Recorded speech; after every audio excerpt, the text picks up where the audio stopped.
नमस्कार, स्वागत है आप सभी का इस खास पेशकश में। मैं हूं प्रीति सिंह। देश में 16वें राष्ट्रपति चुनाव को लेकर राजनीतिक सरगर्मियां जारी हैं। चाहे सत्ता पक्ष हो या विपक्ष, दोनों ही अपने अपने उम्मीदवारों के पक्ष में समर्थन जुटाने की कवायद में लगे हैं। हालांकि राष्ट्रपति चुनाव में वोटों के गणित में ज्यादातर मौकों पर सत्ता पक्ष का पलड़ा ही भारी रहा है। बावजूद इसके सिर्फ एक अपवाद को छोड़कर हर बार देश के शीर्ष संवैधानिक पद के लिए आमने सामने का चुनावी मुकाबला हुआ है। 18 जुलाई को होने वाले राष्ट्रपति चुनाव में भी सत्ताधारी बीजेपी के नेतृत्व वाली एनडीए और विपक्षी दलों के उम्मीदवार के बीच चुनावी मुकाबला होना है, जिसका नतीजा 21 जुलाई को आ जाएगा और देश को नया राष्ट्रपति मिल जाएगा। स्पेशल रिपोर्ट में हम आपको बताएंगे राष्ट्रपति चुनाव की पूरी प्रक्रिया। ये भी बताएंगे कि किन परिस्थितियों में 1969 के राष्ट्रपति चुनाव में निर्दलीय उम्मीदवार को मिली जीत और कैसे 1977 में निर्विरोध राष्ट्रपति चुने गए नीलम संजीव रेड्डी। साथ ही जानेंगे कि किस लिहाज से महत्वपूर्ण है इस बार का राष्ट्रपति चुनाव।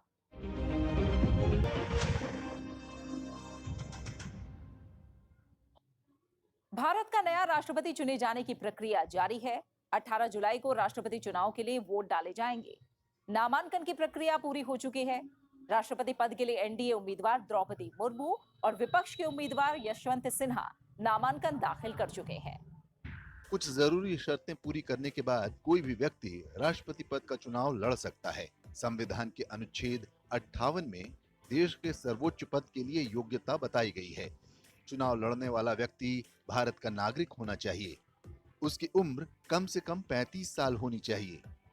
व्यक्ति लोकसभा का सदस्य निर्वाचित किए जाने के योग्य होना चाहिए। चौथी शर्त है कि वो किसी भी लाभ के पद पर ना हो।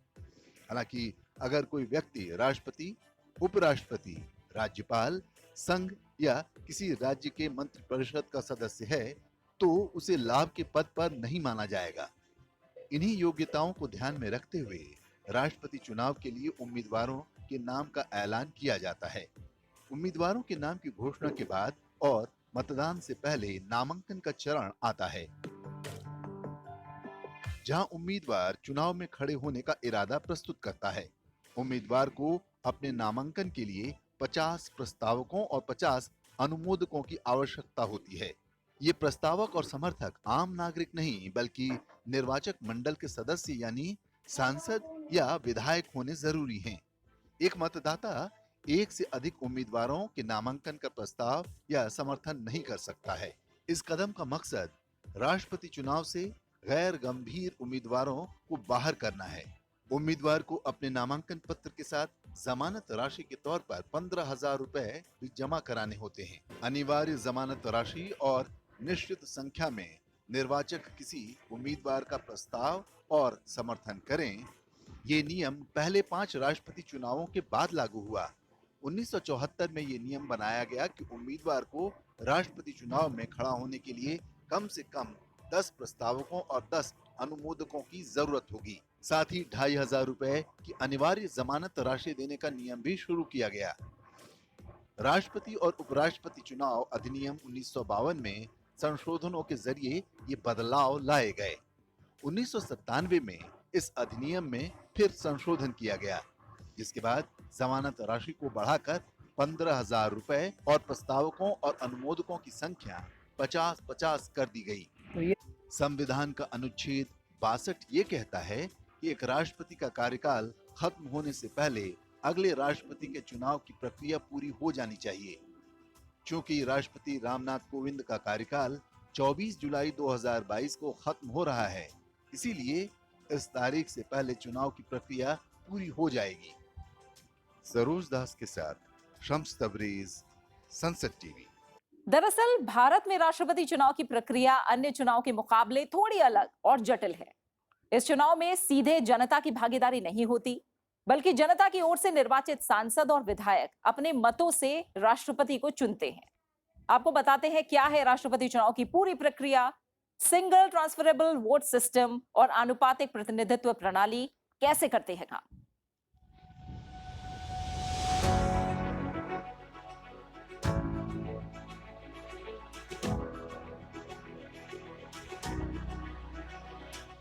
भारत में राष्ट्रपति का निर्वाचन इलेक्टोरल कॉलेज यानी निर्वाचक मंडल के जरिए किया जाता है। निर्वाचक मंडल में लोकसभा, राज्यसभा के निर्वाचित सदस्य और सभी विधानसभाओं के निर्वाचित सदस्य शामिल होते हैं। संविधान के अनुच्छेद 54 में इसका जिक्र किया गया है। 2 केंद्र शासित प्रदेशों दिल्ली और पुदुचेरी के विधायक भी चुनाव में हिस्सा लेते हैं, जिनकी अपनी विधानसभाएं हैं। यानी जनता अपने राष्ट्रपति का चुनाव सीधे नहीं करती, बल्कि जनता की ओर से चुने गए प्रतिनिधि करते हैं। इसी वजह से लोकसभा और राज्यसभा के नामांकित सदस्य और विधान परिषद के सदस्य निर्वाचक मंडल में शामिल नहीं होते हैं। राष्ट्रपति चुनाव में एक विशेष तरीके से वोटिंग होती है। इसे सिंगल ट्रांसफरेबल वोट सिस्टम कहते हैं। सिंगल वोट यानी मतदाता एक ही वोट देता है, लेकिन वो कई उम्मीदवारों को प्राथमिकता के आधार पर वोट देता है। मतलब वो बैलेट पेपर पर यह बताता है कि उसकी पहली पसंद कौन है और दूसरी, तीसरी कौन। अगर पहली पसंद वाले वोटों से विजेता का फैसला नहीं हो सके, तो उम्मीदवार के खाते में वोटर की दूसरी पसंद को नए सिंगल वोट की तरह ट्रांसफर किया जाता है। खास बात यह भी है कि राष्ट्रपति चुनाव में वोट डालने वाले सांसदों और विधायकों के मतों का मूल्य भी अलग अलग होता है। इसे वेटेज भी कहा जाता है। 2 राज्यों के विधायकों के वोटों का वेटेज भी अलग अलग होता है, जो राज्य की जनसंख्या के आधार पर तय किया जाता है। इसमें 1971 की जनसंख्या को आधार माना गया है। राष्ट्रपति चुनाव की वर्तमान व्यवस्था 1974 से चल रही है और ये 2026 तक लागू रहेगी। वोटों का मूल्य जिस तरह तय किया जाता है, उसे आनुपातिक प्रतिनिधित्व व्यवस्था कहते हैं। राज्य विधानसभाओं और संसद के दोनों सदनों के निर्वाचित सदस्यों के वोटों का मूल्य निर्धारित करने का तरीका संविधान के अनुच्छेद 55 में दिया गया है। 16वें राष्ट्रपति चुनाव में देश के सभी निर्वाचित विधायकों के वोट का कुल मूल्य 5,43,231 है, जबकि सभी निर्वाचित सांसदों के वोटों का कुल मूल्य 5,43,200 है। इस तरह 2022 के राष्ट्रपति चुनाव में मतों का कुल मूल्य 10,86,431 है। शम्स तबरेज, संसद टीवी।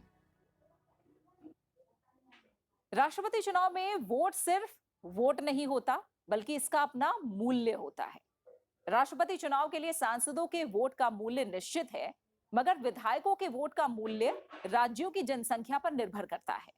जैसे देश में सबसे अधिक जनसंख्या वाले राज्य उत्तर प्रदेश के एक विधायक के वोट का मूल्य 208 है, तो सबसे कम जनसंख्या वाले प्रदेश सिक्किम के वोट का मूल्य मात्र 7। आइए जानते हैं राष्ट्रपति चुनाव 2022 में किस राज्य के पास कितने वोट हैं और एक सांसद के वोट का मूल्य कितना है।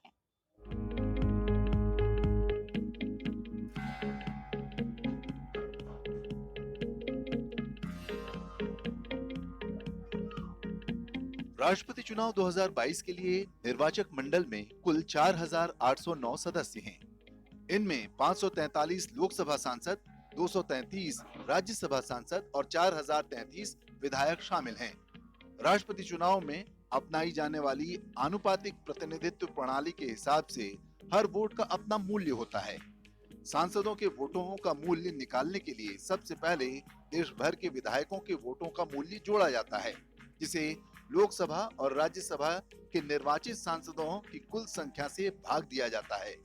फिर जो अंक प्राप्त होता है, उसी से एक सांसद के वोट का मूल्य निकलता है। अगर इस तरह भाग देने पर शेष 0.5 से ज्यादा बचता हो, तो वेटेज में 1 का इजाफा हो जाता है। सभी सांसदों के वोटों का कुल मूल्य निकालने के लिए सांसदों की कुल संख्या को एक सांसद के वोट के मूल्य से गुणा किया जाता है। 1952 में हुए पहले राष्ट्रपति चुनाव में एक सांसद के वोट का मूल्य 494 था। 1957 में ये बढ़कर 496 हो गया। हालांकि 1962 में ये घटकर 493 हो गया। 1967 और 1969 के चुनाव में ये 576 रहा। 1974 के चुनाव से 1971 की जनगणना को आधार माना गया।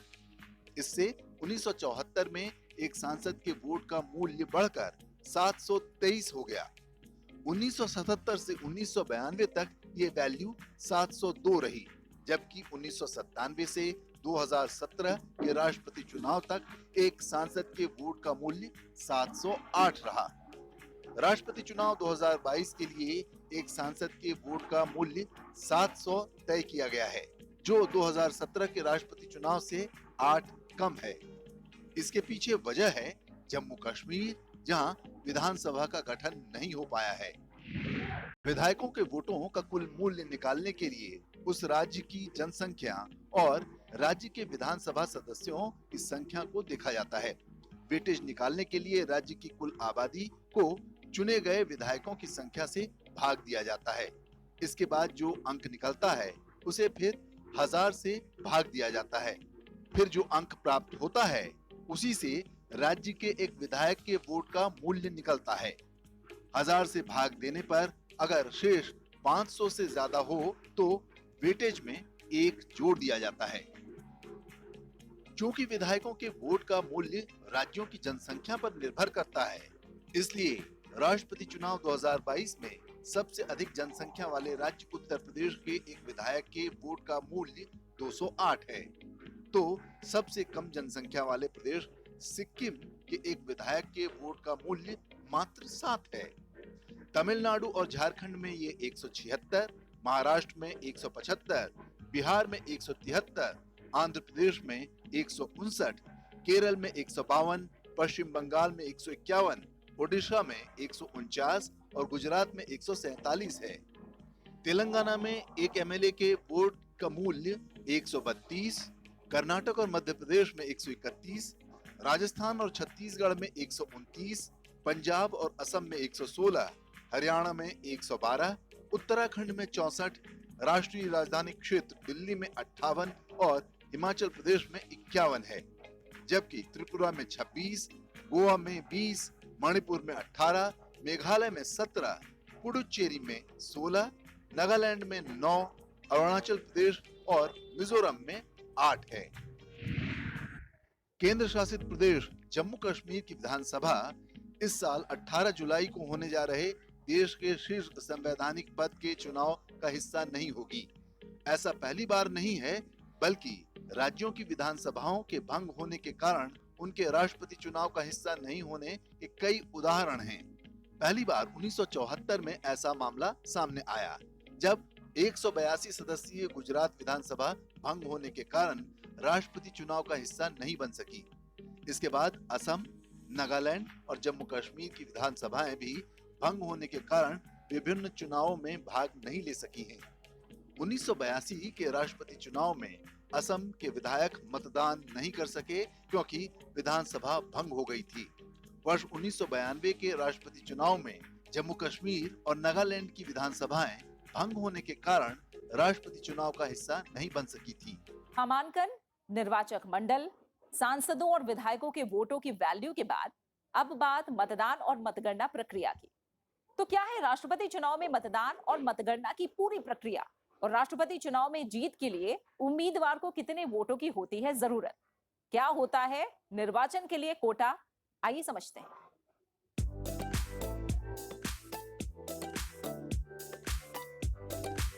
राष्ट्रपति और उपराष्ट्रपति निर्वाचन नियम 1974 के नियम 17 में राष्ट्रपति चुनाव में मतदान का तरीका दिया गया है। मतपत्र में कोई भी निर्वाचन प्रतीक नहीं होता है। हर निर्वाचक के वोट का मूल्य मतपत्र पर अंकित होता है, जिन्हें राज्यवार और संसद के लिए अलग अलग प्रिंट किया जाता है। मतपत्र में 2 कॉलम होते हैं, एक तरफ उम्मीदवार का नाम और दूसरी तरफ वरीयता क्रम दर्शाने का कॉलम होता है।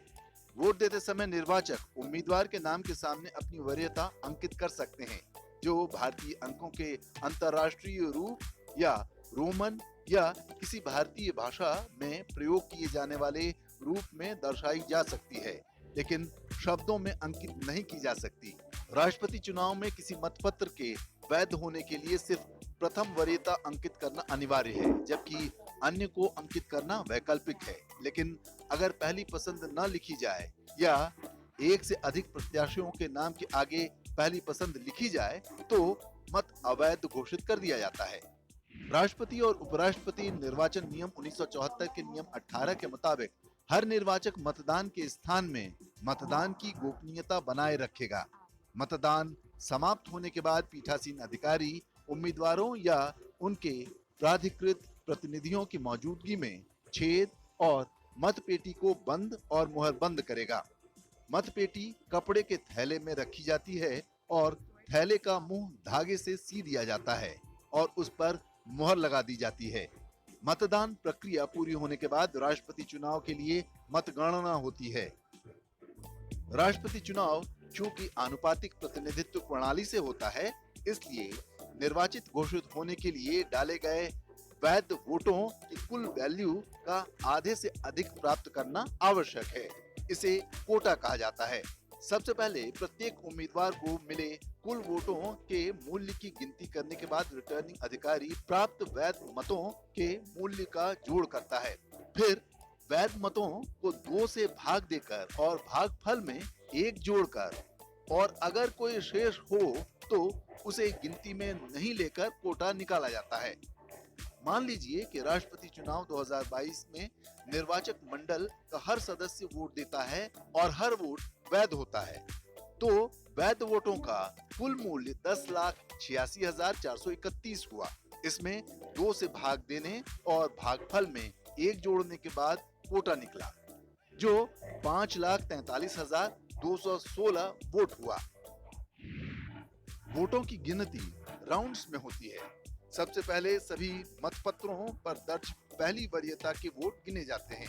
अगर पहले राउंड की गिनती में ही किसी उम्मीदवार ने जीत के लिए जरूरी कोटा हासिल कर लिया तो उसकी जीत हो जाती है। अगर पहले राउंड में किसी उम्मीदवार को कोटा नहीं मिलता तो दूसरे राउंड की गिनती होती है। अब जिस उम्मीदवार को पहले राउंड में सबसे कम वोट मिले थे, दूसरे राउंड की गिनती में उसे बाहर कर उसकी दूसरी वरीयता के मत मूल्य को अन्य उम्मीदवारों को ट्रांसफर कर दिया जाता है। यानी ये वोट अब उन उम्मीदवारों को चले जाते हैं जिसे हर बैलेट में दूसरी वरीयता मिली थी।